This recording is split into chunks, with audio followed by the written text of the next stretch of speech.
Welcome to the Get Fit Guys, quick and dirty tips to get moving and shape up. My name is Brock Armstrong and I am the Get Fit Guy.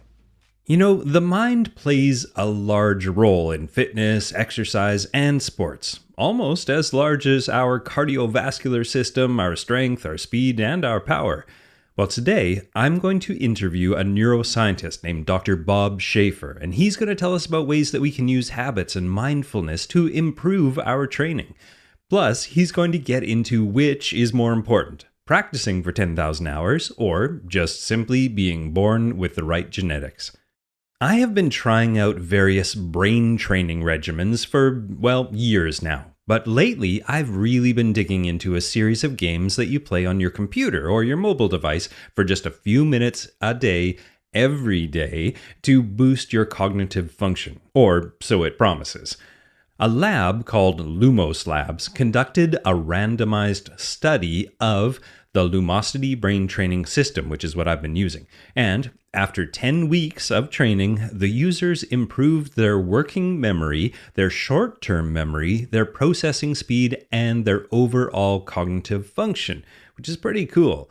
Now, personally, aside from it being really fun to feel like I'm, taking a multivitamin for my brain by playing some video games every day, Lumosity and the other brain training systems available have been showing some promising advantages in the field of exercise and sport.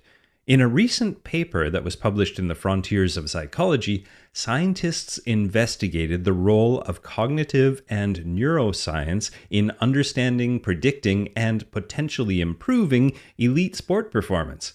Although that particular paper actually stated, and I quote, "We caution around investing too heavily in such methods at this point in time," well, I feel like it's a no-lose situation. Even if it doesn't help me bust out a faster time in my next triathlon, I'm still doing something better for my brain than staring at reruns of the television show The Simpsons. And that is where Dr. Bob Schaefer comes in. Dr. Bob Schaefer is head of research at Lumos Labs and one of the brilliant minds behind Lumosity, the brain training program that I have been using. And you can kind of think of it like a gym for your mind. Now, I sent Bob a list of questions that I wanted him to answer, and he sent me back his replies. I'm going to play them for you now. But first, I'm going to let Bob tell you a little more about himself. I'm Dr. Bob Schaefer, and I'm the head of research at Lumosity. Lumosity is a brain training program that's designed a lot like a gym for the mind. So we have all these short games that target different mental abilities, things like memory, attention, problem solving, and recently we've expanded it to math and language and mindfulness training. And Lumosity is centered around this core concept that people can grow, your mind can grow. It's inspired by the science of neuroplasticity, the idea that your brain is capable of change and the way that you use your brain actually changes its structure and its function. So through this and through guided practice, just like this gym for your mind, you can train and grow in all these different ways. Now, in Bob's spare time, he loves to chase his own potential by running marathons, raising a menagerie of tropical frogs, and being a new father. And this, I thought, made him the perfect fit to be a guest on this podcast. So I was thrilled to be able to pick his brain all about brains. And I started it off by asking him this simple question about habits. You know, for some people, the biggest challenge in keeping fit is actually building a strong habit behind it. So how do you think people should go about forming some good habits? If you're struggling with forming a good, healthy habit, there are a couple things you can do. So first of all, I recommend that you find your triggers. So a habit is all about building these automatic responses to cues or to triggers around you. And the key here is making sure that those triggers are clear and powerful. I really like this model of behavior change from B.J. Fogg, a researcher at Stanford. So he describes this model as BMAT, or behavior is a function of three things. M is motivation, A is ability, and T is triggers. And you need to have motivation to do what you want to actually be doing, so to make that behavior change. you need to have ability. So you need to actually be able to make that change right at that moment. And you need to have a trigger. That's something that reminds you to actually take that action. And the key thing is you need to have motivation, ability, and triggers all converging right at the same moment. And so if you find your triggers, you find things that are really powerful and salient, they reach out to you, make sure that they're also coming when you have that ability to act. So if I want to be reminding myself to work out, it might not be as effective if I'm trying to remind myself to work out and it's right in the middle of my workday and I actually can't get away. I don't have the ability right at that moment. So design your triggers so that they reach you when you have that motivation and ability. Nice. I really like that one. Tying in a new habit to things that you already do habitually. So what else can we do to build some good habits? The key thing is get your reps in. So just like you would with your physical exercise, you've got to do this when you're building your habit. So at the beginning, you need to actually convince yourself every time you want to do something. So you need to tell yourself, okay, I'm going to work out because it's good for me, because I'll feel better afterwards. And when you think about what's going on in your brain, so when the habit is formed, you're actually building a new association between a trigger, so that trigger in your environment, and the action you want to take, or the impulse to take that action. And this even involves a shift in the brain circuits. So it starts with brain circuits that are all about connecting actions and outcomes. So that's when you need to actually convince yourself that it's valuable to do something. And then after you've built the habit, you've shifted to circuits that are about stimulus and response. That's when it's actually automatic. And the key thing to keep in mind is that that shift doesn't happen overnight. It doesn't happen just by thinking about it or convincing yourself. You need to get the reps in. You need to repeat. Yeah, I know what you mean. There just is no magic pill that you can just take. You need to practice and get your reps in. Now, I was at the gym this morning and I've done a bunch of races, triathlons and stuff over the last few years. And, I've noticed a lot of distracted people at the gym and on the trails and even during those races and events, staring at their phones, checking their Instagram, even taking calls during their workout. So what are some strategies that we can use to stay more focused during our workouts and our races? So I see a lot of distracted people when I'm out running. I'd say I'm an amateur runner, just it's a hobby of mine. I'm kind of on the more competitive side of the hobby. So I've run a handful of marathons. I've gotten my times, close to milestones that are really meaningful to me. And I've got a story about my own distracted running. So I was out for a long run. I was training for a marathon and I was just fuming. I was ruminating on something absolutely ridiculous, fantasy football. So it was following a weekend when my fantasy football team had done poorly and I was mad at the other people in my league. And God, I was just thinking about this over and over again as I ran. And before I knew it, I was done with my long run. I had already made it through and I was distracted the whole time. And so part of me said, hey, that was a great way to get my sometimes painful long run under my belt.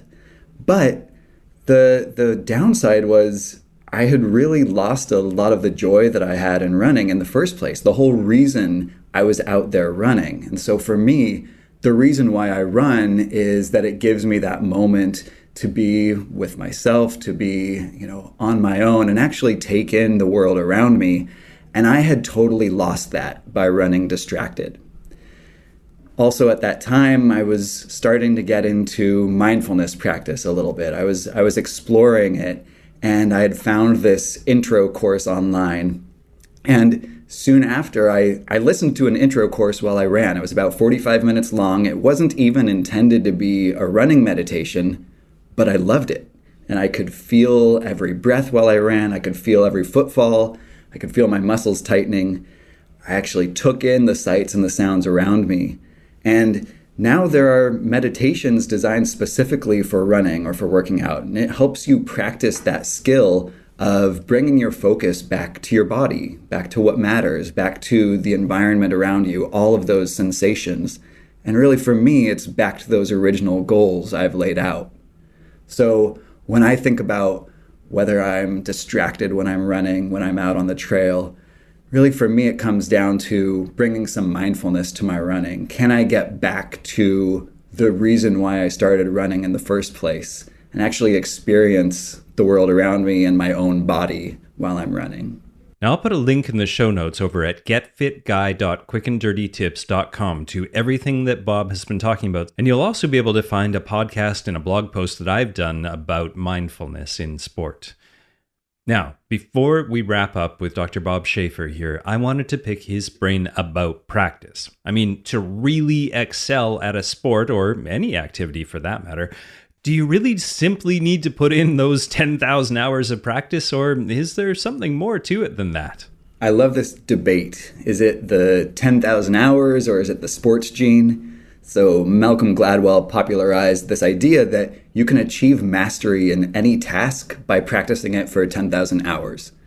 And then David Epstein, who wrote The Sports Gene, he takes a different view. And it's that your own personal biology makes a really big difference when it comes to how you can and should train to become a master. So for a moment, let's say they both have a good point.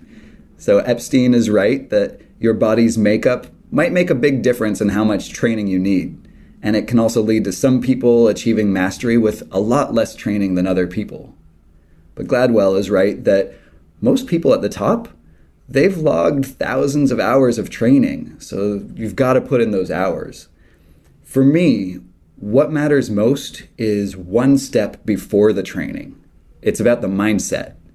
So it's what made those people care to grind and to push and to hurt and still come back the next day for more. There's a researcher who I'm a big fan of named Carol Dweck, who talks about the concept of growth mindset. So this idea that you're not born with fixed traits and talents, but that you can learn, you can change and grow. And she even found that kids in school actually improve more when they believe that change is possible. She says that this growth mindset means that you learn to love the challenges and you're intrigued by mistakes rather than disappointed. And you enjoy effort and you actually want to learn how to learn. And I believe that this idea of growth, that you have the power to grow, is a critical push to keep you motivated to log all those hours and endure all that pain during your training. So yeah, I think that the 10,000 hours is important, but I think even more important than that is the mindset that wants to take it on in the first place. Yeah, I completely agree. If you don't really want the outcome, it's pretty hard to push yourself to get to the gym or get on the bike or hit the trail or whatever it happens to be. That is great advice. And you can find out more about Dr. Bob Schaefer over at lumosity.com. Habits, focus, and repetition are really just scratching the surface of how our brains can play an important role in optimizing our fitness levels. But I think it's a great place to start. I, for one, am going to start anchoring my desire to squat better in triggers around my house. I'm also going to do more of my workouts without distracting myself by listening to a podcast. And I'm going to do a much deeper dive into this idea of the growth mindset. And of course, I'm going to continue playing my brain games. Get Fit Guy is written, narrated, and produced by me, Brock Armstrong, with some heavy lifting and editorial support from Beata Santora. Our sprinting social community manager is Morgan Ratner, and our endurance advertising manager is Michelle Margulis, and our head coach at Macmillan Audio is Kathy Doyle.